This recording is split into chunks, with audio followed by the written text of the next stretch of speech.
राहुल गांधी ने कल राष्ट्रपति के अभिभाषण पर धन्यवाद प्रस्ताव पर चर्चा के दौरान मोदी सरकार को कई मसलों पर घेरा। राहुल ने कहा कि देश में अब दो हिंदुस्तान बन गए हैं। मोदी सरकार न्यायपालिका, चुनाव आयोग और पेगासस का इस्तेमाल कर विरोध की आवाज को दबा रही है। राहुल गांधी के लगाए गए तमाम आरोपों पर केंद्रीय मंत्री प्रहलाद जोशी ने पलटवार करते हुए उन्हें एक कंफ्यूज नेता करार दिया। तो कानून मंत्री किरण रिजिजू ने न्यायपालिका, चुनाव आयोग पर सवाल उठाने पर राहुल को माफी मांगने के लिए कहा। तो राष्ट्र से जुड़ी तमाम बड़ी खबरें दिखाते हैं टॉप 9 देश प्रदेश में। वेस्टइंडीज में खेले जा रहे अंडर 19 क्रिकेट विश्व के फाइनल में भारतीय टीम ने जगह पक्की कर ली है। सेमीफाइनल मुकाबले में भारत ने ऑस्ट्रेलिया को 96 रन से हराकर लगातार चौथी बार विश्व कप के फाइनल में जगह बनाई। भारत ने ऑस्ट्रेलिया को 291 रनों का लक्ष्य दिया था। कप्तान यश धुल की शानदार 110 और शेख रशीद ने 94 रनों की पारी खेली। शानदार शतक लगाने वाले कप्तान धुल को प्लेयर ऑफ द मैच चुना गया। 5 फरवरी को फाइनल में भारत का मुकाबला इंग्लैंड से होगा। राष्ट्रपति के भाषण पर धन्यवाद प्रस्ताव के दौरान लोकसभा में चर्चा करते हुए राहुल गांधी ने मोदी सरकार पर कई गंभीर आरोप लगाए। राहुल ने कहा कि आज देश में दो हिंदुस्तान बन गए हैं, एक अमीरों का और दूसरा गरीबों का। 2021 में 3 करोड़ युवाओं ने रोजगार खोया है। राष्ट्रपति के अभिभाषण में बेरोजगारी के बारे में एक भी शब्द नहीं था। उन्होंने कहा कि देश की अर्थव्यवस्था में डबल ए वेरिएंट फैल रहा है। डबल ए यानी अंबानी और अडानी। लोकसभा में राहुल गांधी ने मोदी सरकार की विदेश नीति को लेकर भी बड़े सवाल खड़े किए। राहुल ने कहा कि मौजूदा सरकार की नीति ने चीन और पाकिस्तान को एकजुट कर दिया, जबकि हमारी विदेश नीति का लक्ष्य दोनों को अलग रखने का रहा है। चीन के पास क्लियर प्लान है, जिसकी नींव उसने डोकलाम और लद्दाख में रखी है। ये भारत के लिए बड़ा खतरा है। राहुल ने कहा कि कश्मीर पर भी सरकार ने गलत फैसला किया है।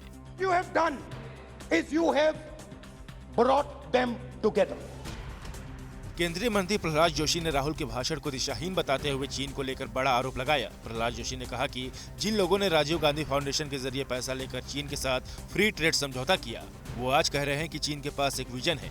उन्होंने तिब्बत समस्या के लिए कांग्रेस की सरकार को जिम्मेदार ठहराया। केंद्रीय मंत्री गिरिराज सिंह ने भी कहा कि अगर नरेंद्र मोदी नहीं होते तो चीन सारी जमीन हड़प लेता।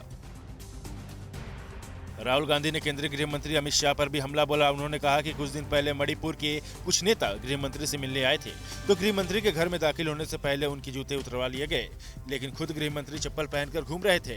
ऐसा भेदभाव क्यों? इस पर केंद्रीय मंत्री प्रहलाद जोशी ने पलटवार करते हुए कहा कि राहुल एक कंफ्यूज व्यक्ति हैं। उन्हें भारत की संस्कृति के बारे में ज्ञान नहीं है। वो बुद्धिहीन है, इतना ही मैं बोल सकता हूँ। लोकसभा में राहुल गांधी की न्यायपालिका से लेकर चुनाव आयोग पर उठाए सवालों पर केंद्रीय कानून मंत्री किरण रिजिजू ने कड़ी आपत्ति जताई है। रिजिजू ने कहा कि राहुल को संसद में देश की सभी न्यायपालिका और चुनाव आयोग से माफी मांगनी चाहिए।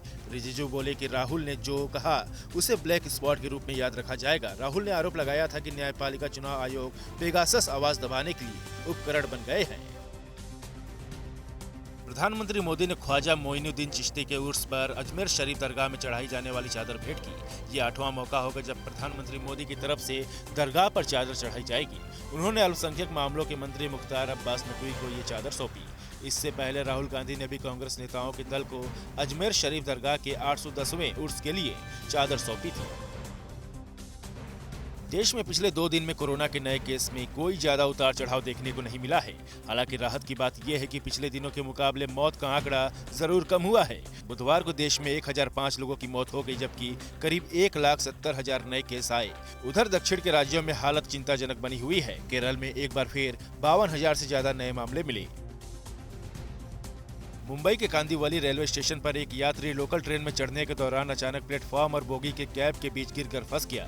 यात्री को गिरते देख प्लेटफॉर्म पर मौजूद लोगों ने उसे ट्रेन के नीचे जाने से बचा लिया। अगर यात्री का संतुलन थोड़ा और बिगड़ा होता तो उसकी जान भी जा सकती थी। ये पूरी घटना सीसीटीवी कैमरे में कैद हो गई।